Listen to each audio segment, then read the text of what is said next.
Fight week has officially commenced. Yesterday was Grand Arrivals. That was fun. Today, we have the media workout, which means we have 3 more sleeps until the big one. Until that man, the current unified heavyweight champion of the world, bids to become undisputed heavyweight champion when he takes on the lineal champ, Tyson Fury. Media public workout starts now. This is what we've been begging for so many years. And also, it looked like this fight was never going to happen.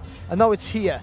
And this week's, it's been amazing already so far. And yeah, I've said it all week, and I'll continue to say it. The sport needs this contest. It needs this contest. It needs a winner. We need a #1 heavyweight champion in the world. And it'll make our sport so much healthier. The reigning and defending unified heavyweight champion of the world, Oleksandr Usyk! Here he is, the current unified heavyweight champion of the world, the former undisputed cruiserweight champion of the world, Olympic gold medalist, world championship gold medalist, European championship gold medalist, and he's brought the whole crew with him as well.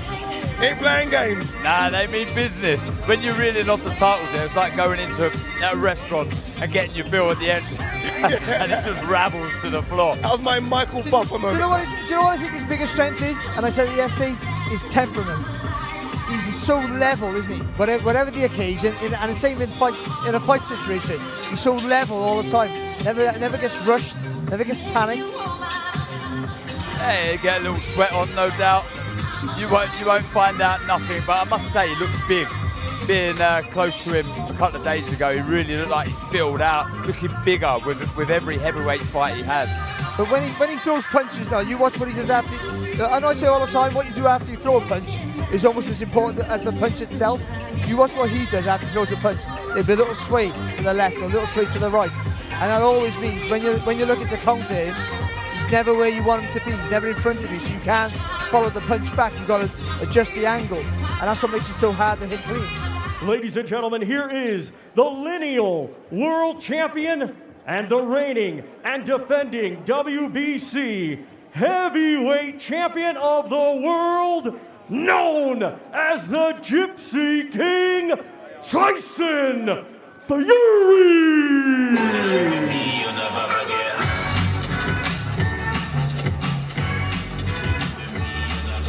Obvious statement 101 here. Tyson Fury's in shape. He's in shape. He weighed 277 pounds against Francis Ngannou, which is clearly far too much, and you could see it visibly when he took his top off at the weigh-in. I would hazard a guess to say he's around 20 pounds lighter than that, and will be on fight night. Yeah, I think so. And see, he's not foolish. For all the joking around he does and all the dismissive things that he says, he knows this is, if he doesn't get it right here tonight, Saturday night I should say, then all the good work he's done, he can be questions being asked of him. Look at Usyk, isn't he? Yeah. So yeah, of course, one game to another game. It's a war, isn't it? It is. It's World War III. Spencer, talk to us about the size of Tyson Fury. Yeah. We've mentioned the weight of Usyk, but Tyson seems to have lost a fair bit of weight. Could we look into that in any way? I think opposites have happened there. I think he's bulked up. He looks a big man there. Tyson has dropped down, but he'll still be 18'6", 18'8" on the night. That's a huge man for 6'9". As you can see, look at the shape he's in. He's happy. He's so happy. He wants it. He wants to have a tear up. Tyson, it looks like you're enjoying the occasion. How are you feeling? I'm on top of the world, baby! What is it like having all these people out to support you for this tonight? You've got your whole team with you as well. What an entrance you made. Yeah, it was absolutely fantastic. You know, all these great people have come out here tonight from wherever they were from to support the boxing event here in Saudi Arabia. So we're looking forward to putting on a good show. Me and Oleksandr are going to put on a fantastic show for the world to watch. Tune in. The Welsh Wizard, Joe Cordino! Against Kakachi, he doesn't have the luxury that he has with other fighters. Kakachi's tall, long reach, so Joe's brilliant. He can box in pretty much any style, but he's not going to have the luxury of having the advantages that he's had over other super featherweights. So he'll know it's a big fight. You know how good Kakachi is on his day, and he knows it as well that any mistake now at this age for a super featherweight, could be catastrophic for him. Jai Apatayo! look, I mean, there's so many superlatives in which I can bestow upon this man. But the simple one is right now, he should be the IBF champion, and he wants his belt back. This man has it all for me. He has technical ability on another level. His footwork's brilliant. I think really excited for this fight because the last 2 fights against Zorro and Jordan Thompson, they've been impressive, but they've been quite straightforward. If you watch the first fight, you'll know that Bradis broke Opatai's jaw in 2 places in that fight. It was an absolute war. It's a tough fight, you know. But I think you're going to see the improvements of Jai Opatai's in this fight, and I think he's going to stop him. I think he'll knock out Bradis on Saturday night. Obviously, Marius Bradis just ticks that box, doesn't he? He is one of those veterans, and of all the veterans, he's got the toughest task as well. That's the problem. In front of him is arguably one of the hottest prospects in world boxing. What do you make of the sunglasses? Are you a sunglasses at night person? No. Sunglasses at night in the ring person? No. But he can do what he wants. Yeah, he can. With the career that he's had. He's doubly hard as well. Yeah, he's proper hard. Yeah. This one's a tough one to pick. I want to say it's a pick 'em fight, but I think a lot of people are swinging the way of Frank Sanchez. They've done exactly the same thing when Agit Kabayel fought Makhmudov, and we saw how that played out. Big opportunity for both here. When you look at the top tier heavyweights, Darren, they're all past their age best, if you like. All mid-30s to late 30s. 2 31-year-olds in the ring. They'll look at this as a big opportunity to kick on with the division. Yeah, be the next stars of this division, the marquee division in boxing, where there's millions and millions of pounds to be made. He's got bundles of talent and ability, and he showed that last time out against the lion, the monster, Makhmudov.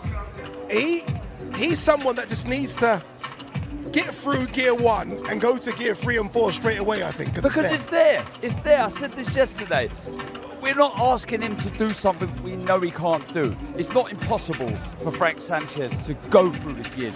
When he does it, he's a superstar. He looks fantastic. The hand speed that he carries is brilliant. You can see how elusive he is. Moses Itauma! Mazenchev obviously asked someone, how long do I need to be in the ring for? Like, what's my contracted time? 90 seconds. Okay, I'll give you 90. That was it. We might not get that on Saturday night. Possibly. No disrespect, of course. No, of course not. You're just being honest, because he's in the ring against that guy in the ring now, who is touted as one of the best prospects, not just in British boxing, but in world boxing. Look who has joined us. Ben Davison has joined us. Ben, we've been waxing lyrical all week about Moses Itauma. Look, you've worked and trained alongside some young fighters. You've seen young fighters up close and personal. Is he almost the most talented young fighter you've ever worked with? I think he's one of the most unique. I think very rarely do you come across a heavyweight whose skill level would match across the board at any weight, and he is one of those guys. So we are more than excited to be working with such a talent. Sergey the Crusher Kovalev! Is he filming himself? I mean, these media workouts have taken a turn. Let me tell you though, it shows you the magnitude of this. You think of the big occasions he's been involved in, he's still soaking this up and wants to record it for his own bank, if you like. What a fighter though. In his day, one of the most feared men on the planet. Again, I go back, like I said the other day, August 2013, when he came over to challenge Nathan Cleverly for his world title. We thought it was going to be a real 50-50 fight, and he demolished a real tough fighter in Nathan Cleverly. All right, day 2 is now in the books. Tomorrow we have the press conference, then we got the weigh-in, and then we have fight night. The QR code is on the screen. Scan it, be a part of something very, very special. We are going to find out who is the man in the heavyweight division for the first time in 25 years. Why would you, in my Teddy Atlas voice, not want to be a part of this? Of course you want to be a part of this. We'll see you tomorrow.